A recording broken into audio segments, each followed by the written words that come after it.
Bismillahirrahmanirrahim. Assalamualaikum warahmatullahi wabarakatuh. Perkenalkan, nama saya Amanda Putri Febran. Mohon izin kepada Bapak dan Ibu dosen penguji dan dosen pembimbing, Pak Ahmad Lutfi.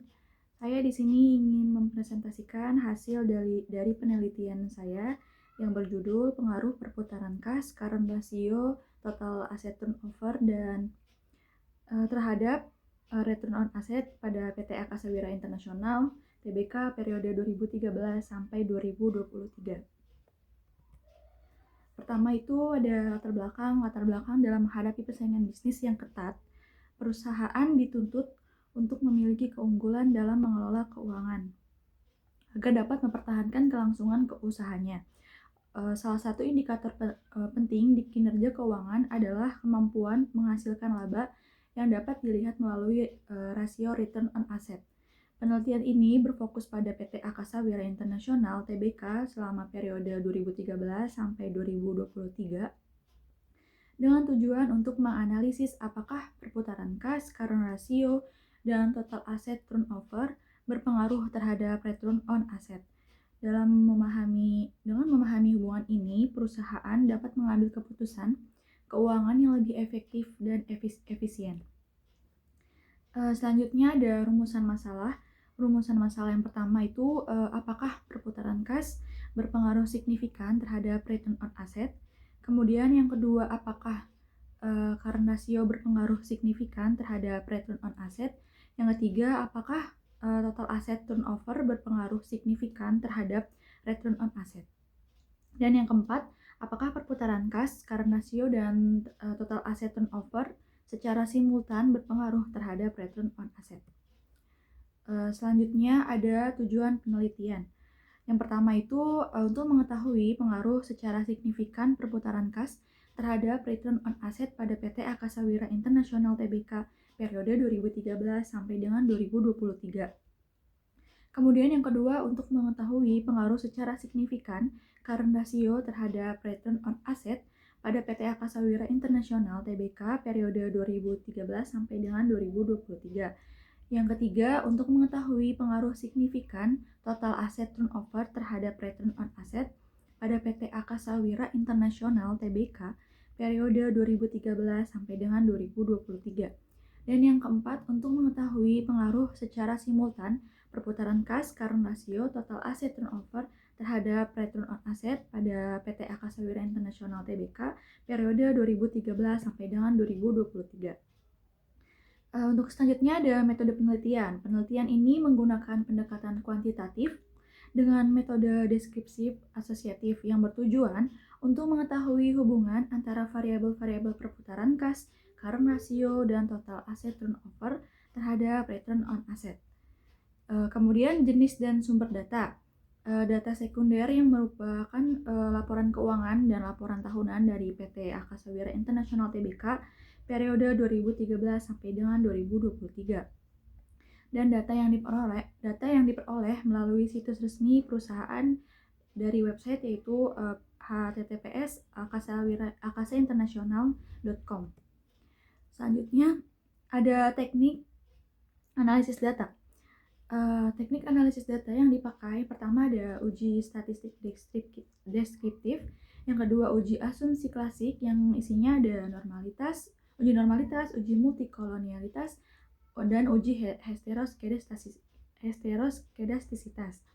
Dan yang keempat ada uji regresi linear berganda, yang kelima ada uji T atau parsial, dan uji F atau simultan, dan yang terakhir ada uji koefisien determinasi. Lokasi dan waktu penelitian yaitu ada di lokasi PT Akasa Wira Internasional (TBK) Jakarta Selatan. Waktu penyelesaian hasil penelitian saya yaitu pada bulan Agustus 2024 sampai dengan bulan Juli 2025. Kemudian ada hasil penelitian. Berdasarkan hasil analisis menggunakan regresi linear berganda dan uji signifikasi diperoleh sebagai berikut. Yang pertama ada perputaran kas. Perputaran kas tidak berpengaruh signifikan terhadap return on asset dengan nilai T hitung 1,26 lebih kecil dari tabel T yaitu 2,36462. Tetapi signifikan dengan perolehan 0,249 lebih besar dari 0,05. Dan current ratio tidak berpengaruh signifikan terhadap return on asset dengan nilai T hitung 2,14 lebih kecil dari nilai table, yaitu sebesar 2,36462. Namun signifikasi yaitu sebesar 0,70 lebih besar daripada 0,05. Kemudian ada total asset turnover atau TATO. Total asset turnover tidak berpengaruh signifikan terhadap return on asset dengan nilai T hitung sebesar 0,64 lebih kecil dari nilai table, yaitu 2,36462. Namun signifikan yaitu sebesar nilai 0,542 lebih besar dari 0,05. Dan uji simultan atau UJF berputaran kas, current ratio, dan TATO atau total asset turnover secara bersama-sama berpengaruh signifikan terhadap return on asset. Nilai F hitung dengan nilai F hitung yaitu sebesar 9,79 lebih besar dari variabel F sebesar jumlahnya 4,35. Namun signifikan yaitu sebesar 0,0067 lebih kecil daripada 0,05. Jadi untuk kesimpulan hasil penelitian saya yaitu perputaran kas tidak berpengaruh signifikan terhadap return on asset pada PT Akasawira Internasional Tbk selama periode 2013 sampai 2023. Hal ini menunjukkan bahwa efisiensi kas belum secara langsung berdampak pada peningkatan profitabilitas perusahaan. Current ratio juga tidak berpengaruh signifikan terhadap return on asset, yang berarti tingkat likuiditas perusahaan tidak memberikan dampak nyata terhadap kemampuannya menghasilkan laba. Kemudian total asset turnover tidak berpengaruh signifikan terhadap return on asset, sehingga efisien penggunaan aset belum mampu meningkatkan laba perusahaan secara langsung. Namun secara simultan, perputaran kas, current ratio, dan total asset turnover berpengaruh signifikan terhadap return on asset, yang menunjukkan bahwa jika ketiga variabel tersebut dikelola bersama secara optimal, dapat mempengaruhi profitabilitas perusahaan secara keseluruhan.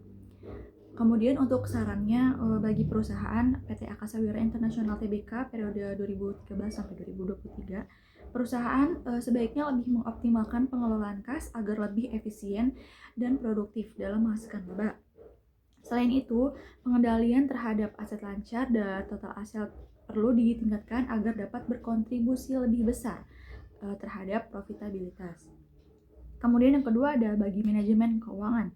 Diperlukan evaluasi strategi dalam mengelola rasio keuangan seperti current ratio dan total asset turnover agar lebih efektif dalam mendukung pencapaian return on asset yang tinggi.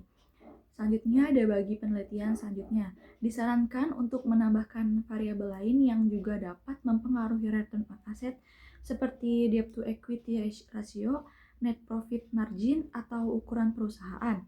Selain itu, memperluas objek penelitian ke beberapa perusahaan sejenis akan memberikan hasil yang lebih komprehensif. Demikian hasil presentasi dari penelitian saya. Kurang lebihnya mohon maaf. Wabillahi taufiq wal hidayah. Wassalamualaikum warahmatullahi wabarakatuh.